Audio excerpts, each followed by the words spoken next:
Fala pessoal, hoje a gente vai falar de um peptídeo, o ipamorelin, que é um peptídeo que representa um marco na farmacologia dos secretagogos dos hormônios de crescimento.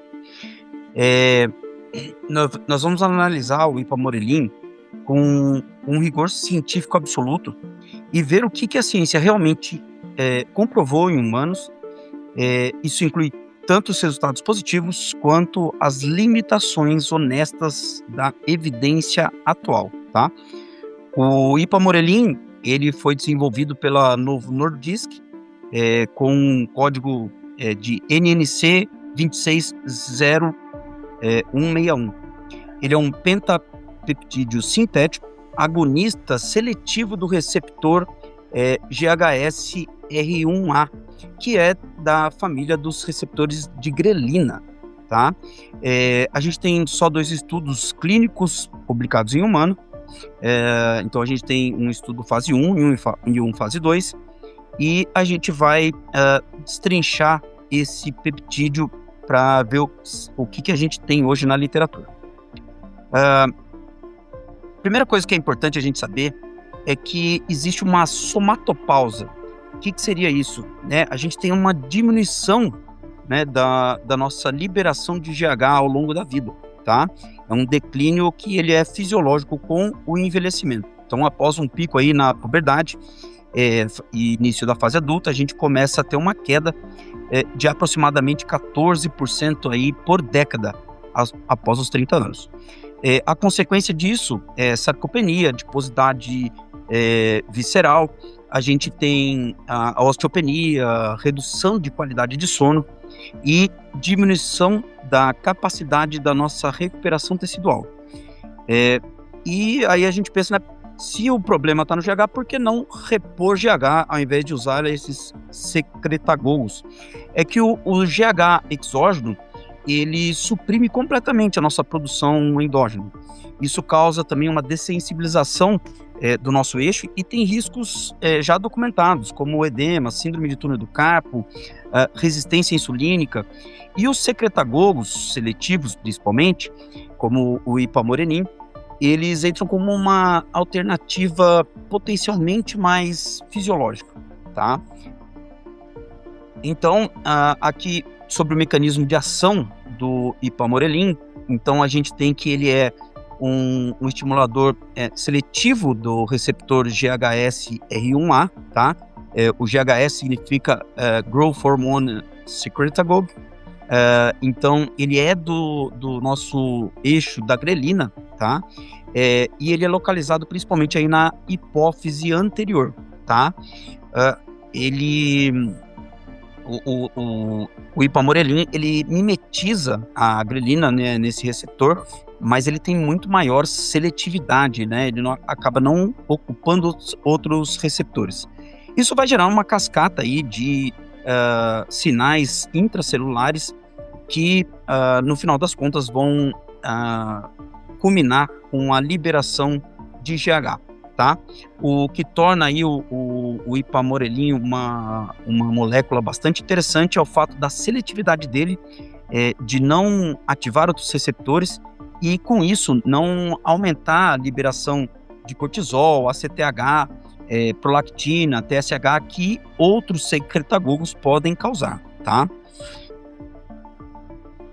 Então, o ipamorelin, frequentemente ele é usado, principalmente de forma off-label, aí, em associação com o CJC 1295, que a gente já apresentou, foi o primeiro peptídeo apresentado nessa série, com um potencial sinérgico que teve desses estimuladores do eixo da grelina com estimuladores do GHRH, que é o nosso hormônio liberador aí de GH de forma direta, Isso os estudos animais mostraram aí um aumento de potência aí em quase 3 vezes, e por isso, de forma off-label, ele é usado em associação, tá?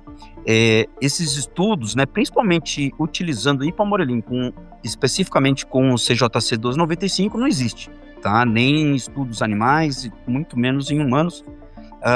mas isso é uma coisa que a gente sabe que frequentemente é usada de forma off-label, principalmente aí no mercado negro, tá? O ipamorelin, ele tem uma grande, um grande potencial, né, de uso, porque ele, ele tem um mecanismo de liberação pulsátil, né, igual, isso mimetiza a nossa liberação de GH, tá?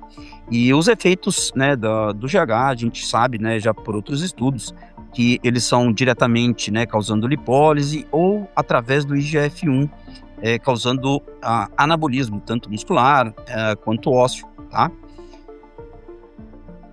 Então,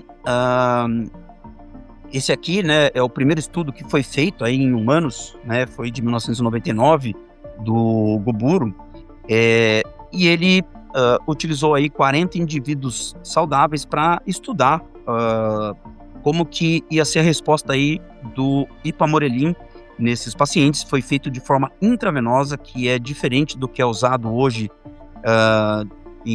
de forma off-label aí no mercado underground, que é subcutâneo. Então, uma coisa não se aplica à outra. E foram usadas doses crescentes, desde 4,21 nanomol por quilo até 140,45 nanomol por quilo, desculpa.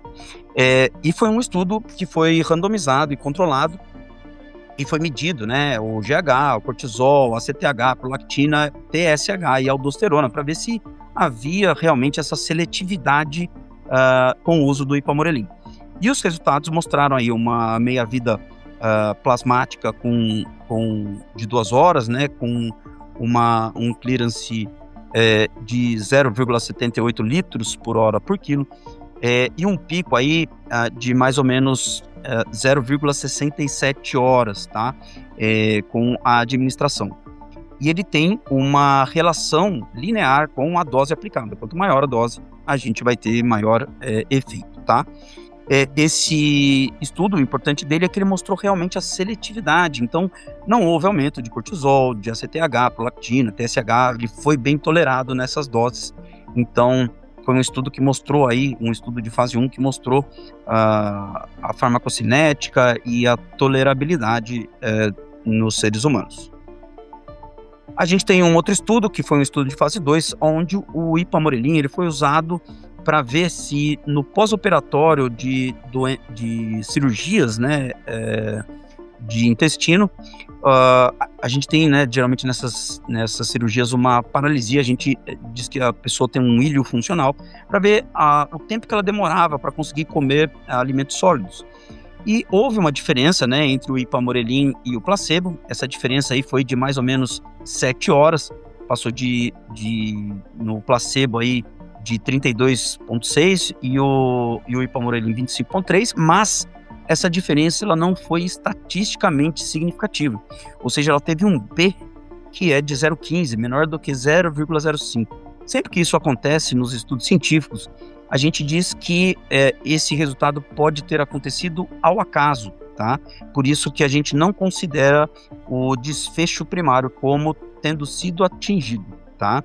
Mas o estudo, por outro lado, mostra um lado positivo, que é de que os efeitos adversos foram, inclusive, menores no grupo do ipamorelin do que no grupo placebo, tá?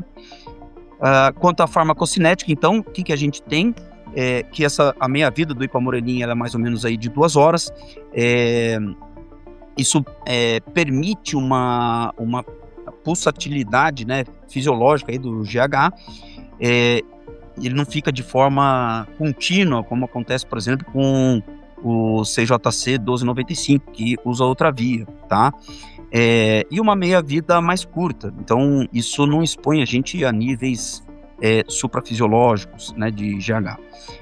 A dosagem, né, isso aqui é uma extrapolação aqui do que de estudos animais, e isso é que geralmente é usado aí no underground, de 200 a 300 microgramas. Isso a gente vale dizer que não existe estudo, né, em humanos com doses subcutâneas. A gente não sabe se isso aqui realmente é uma coisa que realmente vai ter o efeito que a gente deseja, e a segurança principalmente.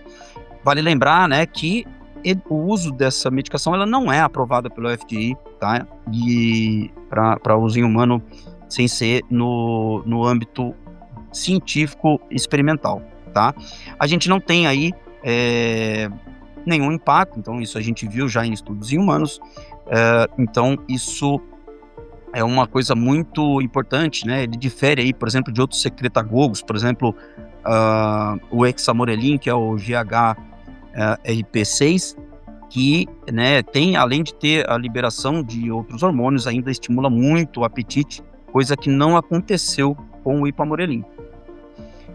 Esse aqui seriam os benefícios, né, advindos do uso do ipamorelin, pensando no aumento do GH. Esses estudos foram, né, com o que o GH traria de benefícios, tá, para o estudo, mas não diretamente, porque, né, a gente não tem ainda os estudos em humanos. A gente sabe que o GH, de forma direta, ele vai ter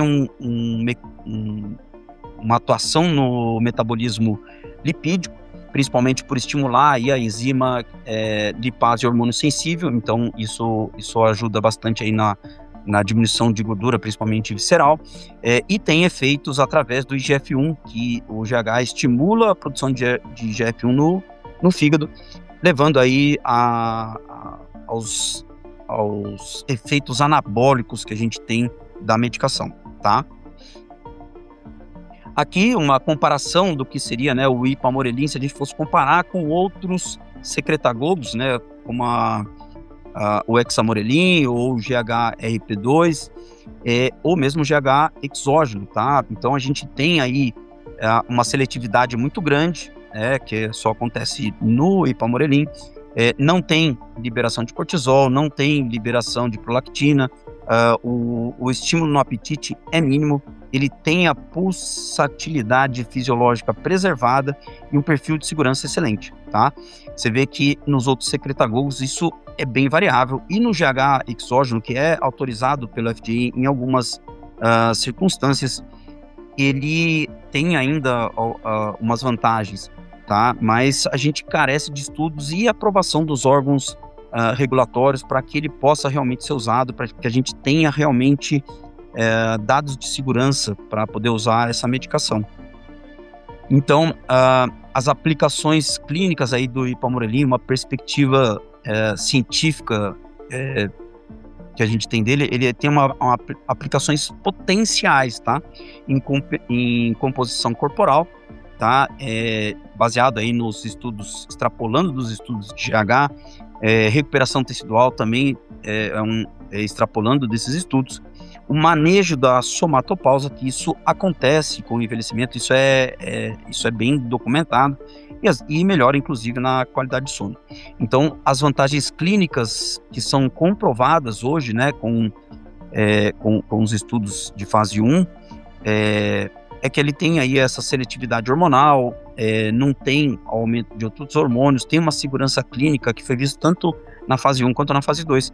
E a perspectiva futura é de estudos, né, em populações específicas, principalmente em idosos.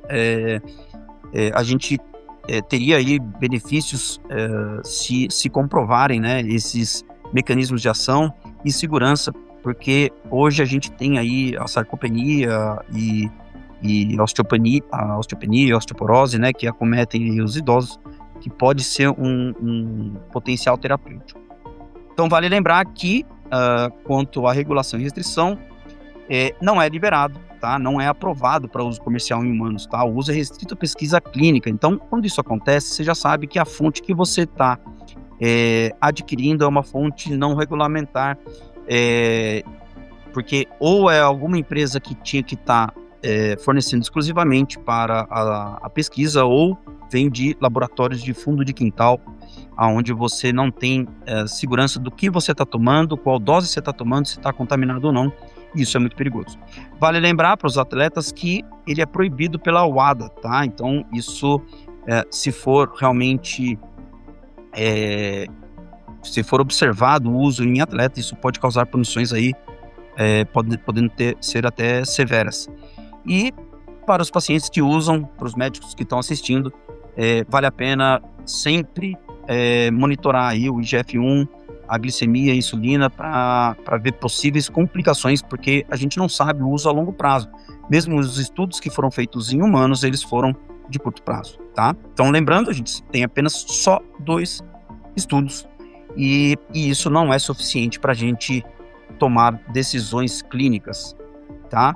Como mensagem final, a gente relembra tudo que foi discutido, da seletividade que foi comprovada, da tendência sem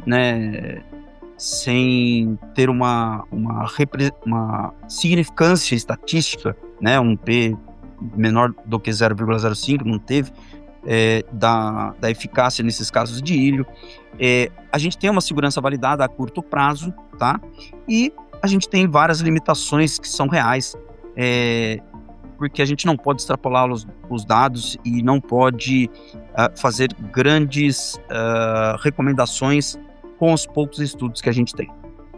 Espero que vocês tenham gostado de mais essa aula. A gente vai discutir ainda muitos outros peptídeos. Se você está gostando, não esquece aí de deixar o alerta para sempre que sair uma nova aula, você ter aí o contato mais rápido possível e ficar por dentro do que está acontecendo nesse mundo de peptídeos. Grande abraço.